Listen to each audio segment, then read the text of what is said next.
Cette question des professeurs maltraités qui se sentent maltraités, qui est notre sujet de ce soir, professeurs peut-être perdus pour l'éducation nationale, puisqu'ils sont plus motivés, parfois ils la quittent, et certains se sont suicidés ces dernières années. En fait, c'est tout le sujet de Christophe Tardieu, alias Remedium. Il est professeur des écoles à Tremblay en France, en Seine-Saint-Denis. Il est auteur de bandes dessinées publiées d'abord en ligne et puis aux éditions des Équateurs sous le titre Cas d'école. Ces bandes dessinées racontent des cas de professeurs qui se sont sentis extrêmement maltraités ou qui se sont suicidés. Je lui ai demandé quelle était la plus-value de cette forme bande dessinée pour évoquer ces problèmes et ces questions. C'est surtout d'incarner les victimes, de les représenter, de montrer ce qu'elles ont vécu. Lorsqu'on lit leurs histoires dans des faits divers de journaux, c'est toujours assez neutre. Finalement, on lit ça et on passe à autre chose. Dans la société d'information et de multitude d'informations dans laquelle on vit, c'est toujours très compliqué de se représenter des choses. Donc l'idée, c'était vraiment d'incarner, de représenter. La BD, pour ça, c'est un moyen extraordinaire.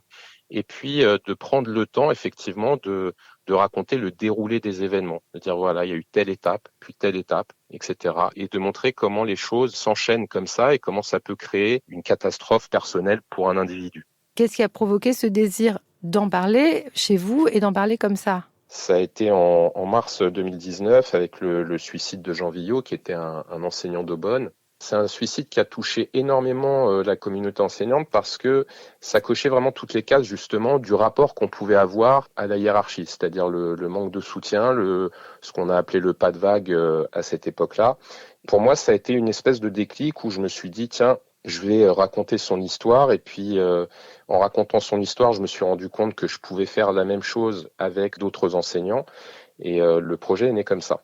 Comment vous assumez de donner à voir cette face si sombre de l'école d'aujourd'hui? Le fait de montrer cette image-là permettait pour moi de montrer quelque chose qu'on n'a pas l'habitude de voir effectivement. Souvent, quand il y a quelque chose qui dysfonctionne dans l'éducation nationale, on va justement d'une manière assez facile pointer soit les enseignants, soit les parents, soit les élèves.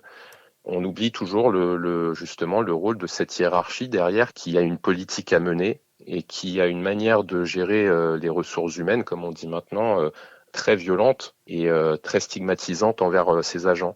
Donc le fait de condenser comme ça toutes ces expériences-là dans des histoires et de les mettre ensemble, ça crée un tableau forcément très sombre, très noir, mais c'est une nécessité à mon sens de le montrer pour que les gens soient au courant de ce qui se passe réellement dans ce milieu-là. C'est une manière de manager un petit peu les équipes qui est effectivement violente et qui répond à une politique qui s'applique quasiment à chaque fois. Et c'est ça que le projet montre, c'est que effectivement, il y a, quel que soit l'endroit où ça se passe, quelles que soient les académies, quels que soient les enseignants qui sont touchés, on a les mêmes mécaniques qui se créent, qui se mettent en place. Et il y a un côté systémique finalement dans ces violences à l'égard des agents avec une répétition, des points communs, avec toujours cette idée de mettre un peu sous le tapis les problématiques réelles des enseignants et d'occasionner en cela des violences et des soucis prégnants chez eux. Ce que souhaitent les enseignants, c'est déjà qu'on valorise leurs actions, leur travail, etc.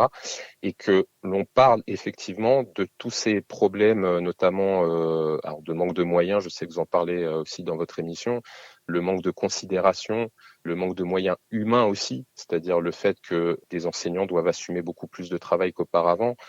Le plus important, c'est de prendre en compte la douleur des enseignants, leurs problématiques, burn-out. Effectivement, ce sont des choses qui sont difficilement reconnues par la hiérarchie. Il faut se battre systématiquement pour être reconnu dans ce statut-là. Lorsqu'on est face à cette montagne que représente la hiérarchie, on peut se sentir dépossédé de son histoire. L'idée de se la réapproprier et de dire non, c'est moi qui suis le héros quelque part de ma propre histoire et c'est moi qui lutte et c'est moi qui raconte parce que c'est moi qui détiens la vérité. Il y a un peu cette idée-là quand même derrière ces témoignages. Est-ce que vous avez l'impression que vous, les enseignants, parfois, l'administration tente de vous faire avaler des couleuvres ou de vous faire prendre des vessies pour des lanternes? Oui, évidemment, ça arrive tout le temps, c'est notre quotidien. Après, j'allais vous dire, ils essayent de moins en moins. Ils essayent surtout désormais de faire avaler des couleuvres aux usagers de l'école, aux parents. Voilà, parce que nous, ils savent qu'ils nous ont perdus, ils savent qu'on les écoute plus. Ils savent que leur discours ne fonctionne pas et qu'on reste toujours sur la même politique, quelles que soient les têtes de ministres qui défilent. Donc, finalement, ce discours-là, ce gaslighting-là, c'est surtout en direction des parents, pour leur faire croire, leur faire valider toutes leurs réformes sur le dos des enseignants. C'est pour ça que toutes les initiatives destinées à apporter une certaine forme de témoignage au grand public, ça permet de contrecarrer un petit peu ce discours-là. France Culture. Être et savoir. Louise Touret.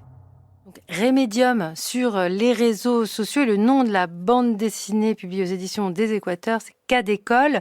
Pas mal d'éléments dans cette interview.